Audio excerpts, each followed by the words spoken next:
For centuries, civilizations have reached moments when the pressure of history becomes impossible to contain. These are not moments that arrive suddenly. They are not born in a single protest, a single speech, or a single confrontation. They are slow-burning forces, building quietly beneath everyday life, shaping emotions, eroding trust, and testing endurance. When they finally surface, the world often calls them events, but history knows them by another name: turning points. Iran in 2026 may be standing at such a moment. To many watching from afar, Iran's mass protests appear as another cycle of unrest in a turbulent region.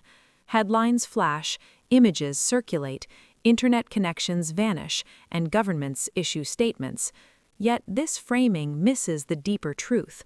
What is unfolding inside Iran is not merely a reaction to a policy, a leader, or a crisis. It is the visible surface of a far older struggle between authority and identity, survival and dignity, continuity and change.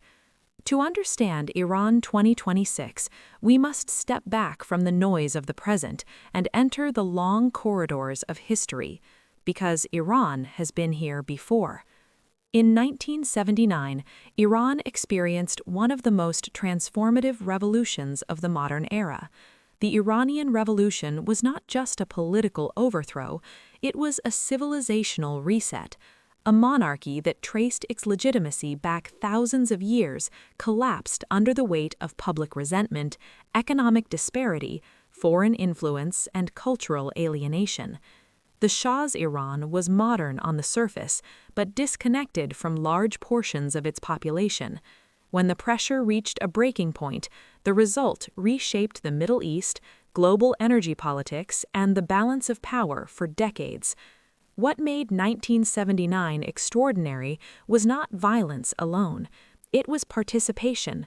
Millions of ordinary people, from religious scholars to factory workers, students to merchants, moved together with a shared sense that the system no longer represented them. The revolution succeeded not because it was spontaneous, but because it was cumulative. Years of grievances aligned into a single historical current. Iran 2026 is not 1979. History never repeats itself in identical form, but history does echo. Today's Iran exists in a world that is radically different from the Cold War era. Information flows faster, economies are more interconnected, and identities are shaped as much online as they are in physical spaces. Yet some forces remain unchanged: economic strain, generational tension, loss of legitimacy, and the human demand for agency are constants across centuries. Iran's economy has been under pressure for decades. Sanctions have not merely restricted trade, they have reshaped everyday life. Inflation erodes savings, jobs lose stability, young people graduate into uncertainty, families adapt by shrinking expectations. Over time, economic pressure does more than reduce comfort, it alters psychology. When people feel that effort no longer guarantees progress, trust in the system weakens. This is where history becomes critical. Economic hardship alone does not cause uprisings. Many societies endure poverty without revolt. What transforms hardship into resistance is perception, specifically the belief that suffering is unnecessary, unjust, or imposed by forces that refuse accountability. In Iran, this perception has been growing for years. A new generation has come of age under sanctions, surveillance, and global isolation. Unlike previous generations, they have never known a different reality, but they have seen alternatives. Through filtered screens, delayed connections, and fragmented access, they have witnessed how other societies function, argue, reform, and fail. Awareness, even when incomplete, reshapes expectations. This generational shift is one of the most powerful undercurrents in Iran 2026. The protests are not driven by a single ideology. They are not unified by one leader or doctrine. Instead, they reflect a deeper transformation, the emergence of a population that no longer defines its identity solely through the structures imposed upon it. This does not mean rejection of culture or faith. It means renegotiation of authority.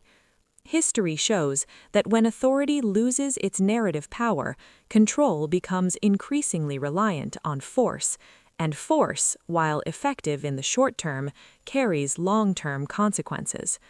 The use of internet blackouts in Iran is a modern illustration of an ancient dilemma. Rulers throughout history have attempted to control information during periods of unrest. From burned manuscripts to censored newspapers, the logic remains the same. If communication stops, coordination collapses. But in the digital age, silence itself becomes a message. When connections disappear, people do not assume calm, they assume fear, and fear spreads faster than information ever could. The blackout becomes part of the historical memory, reinforcing the idea that something fundamental is being contested. In this sense, technology does not just empower protest, it shapes perception. The absence of visibility amplifies uncertainty, and uncertainty fuels resolve. Comparisons to 1979 are inevitable, but they must be made carefully. The Iranian Revolution was deeply ideological. It offered a clear alternative vision rooted in religious authority. Iran 2026 does not present a singular replacement system. This is both a weakness and a strength.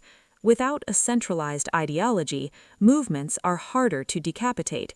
At the same time, the absence of unified leadership complicates long-term outcomes. History suggests that revolutions without clear successors do not always fail, but they often transform slowly, unpredictably. Global powers, particularly the United States, have played a long and complex role in Iran's modern history. From the 1953 coup that reshaped Iran's political trajectory to decades of sanctions and strategic isolation, external influence has left deep scars. Yet it would be a mistake to interpret Iran 2026 as merely a reaction to foreign pressure. Civilizations do not rise or fracture solely because of outsiders. External forces can accelerate internal tensions, but they cannot manufacture them. What we are witnessing is the collision of internal stressors with global realities. Iran's position in the world economy, its geopolitical importance, and its symbolic resistance to Western dominance have all contributed to its current state. But the driving force remains internal legitimacy. This distinction matters. When uprisings are framed purely as foreign-influenced, they become easier to dismiss. When they are understood as endogenous, emerging from within society itself, they demand deeper reckoning.